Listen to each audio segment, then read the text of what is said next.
வணக்கம். வாழ்க்கையில் அதிகமாக தோற்றவங்கள பார்த்தீங்கன்னு வச்சுங்களேன், அவங்க ரொம்ப விட்டு கொடுத்தவங்க தோற்றுருப்பாங்க. எதாவது விட்டு கொடுத்துருப்பாங்க, ஏதாவது காரணமாக இருக்கும்.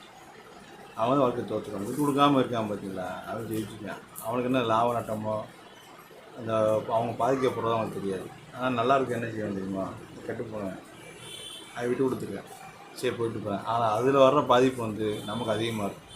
அப்படி நிறைய அனுபவம் எனக்கு உண்டு, உங்களுக்கு உண்டான்னு யோசிச்சு பாருங்க. விட்டு கொடுக்குறது ஓரளவுக்கு விட்டு கொடுக்கணும். நம்ம என்ன செய்கிறோம் விட்டு கொடுக்குறோம். அது எதாவது தான் அந்த சூழ்நிலைக்குள்ளே பொறுத்து நம்ம கொஞ்சம் சுயநலமாக வாழ்ந்து பார்க்கணும். கொஞ்சம் சுயநலம் தான் நம்மளை கொஞ்சம் காப்பாற்றும். இல்லைன்னா ரொம்ப கஷ்டப்படணும் வாழ்க்கை. சரிங்களா? பாருங்கள், முயற்சி பண்ணுங்கள், விட்டு கொடுங்க, ரொம்ப கொடுக்காதீங்க.